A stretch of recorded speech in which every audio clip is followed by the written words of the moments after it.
Let's talk about the most popular narrative on the internet right now. The story goes that Israel is a nation of white, European colonizers systematically oppressing an indigenous population of brown people. It's a compelling framing, but it relies entirely on a very Western obsession with using skin color to decide who historically belongs in the Middle East.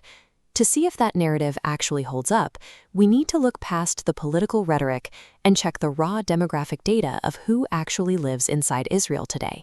Right away, the math breaks the stereotype. Over 20% of Israel's population is Arab. These are citizens who hold full and equal legal rights, including the right to vote, serve in government, and publicly protest. So before we look at the Jewish population, the idea that this is an exclusively ethnic white nation enforcing total segregation is factually incorrect. Now, let's look at the Jewish citizens. If you consume mostly Western media, you might assume they are entirely of European descent. But roughly 60% of Israeli Jews are Mizrahi. These are Jews of Middle Eastern and North African descent, with brown skin. Their families fled severe persecution and ethnic cleansing in Arab countries during the 20th century. Add to that the vibrant Ethiopian Jewish community, who are black, alongside distinct populations of Asian Jews.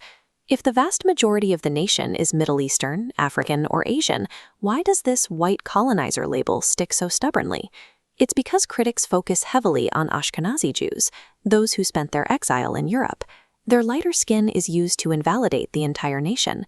But to understand why Ashkenazi Jews look different, we must look at the biology of exile. Let's rewind 3,000 years to ancient Judea to see what the original inhabitants actually looked like. The Levant was a massive Mediterranean trading hub. Long before Arab populations arrived, the region was deeply connected through trade and conquest to southern European groups like the Greeks and Phoenicians. Because of this geography, ancient Judeans likely had lighter Mediterranean features. Historical texts even describe figures like King David as a redhead. We actually have a living genetic control group to prove this, the Samaritans. They are a native Levantine population that never went into exile and rarely intermarried outside their community. As you can see, they don't look like the modern stereotype of an Arab. The indigenous people of Judea possessed diverse, often lighter Mediterranean features from the start. So how did the Jews who were exiled to Europe end up with even lighter skin and distinct physical features over 2 millennia? It comes down to the mechanics of small population genetics. When a community is isolated and segregated, a single genetic introduction ripples rapidly through the group over a few generations. Those new genes were rarely introduced by choice. They were the result of forced conversions, desperate attempts to assimilate to survive, and the widespread, brutal reality of rape by European invaders and locals. Then there's a much darker biological filter at play.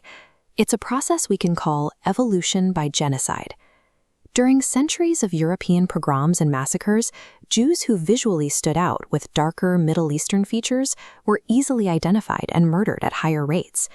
Jews who happened to have lighter skin could sometimes pass as locals, increasing their chances of surviving and passing on their genes.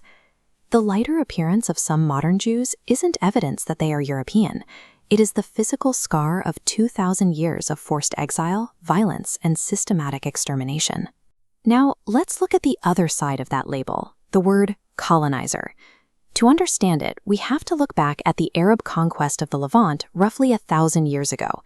This map highlights these geographical origins.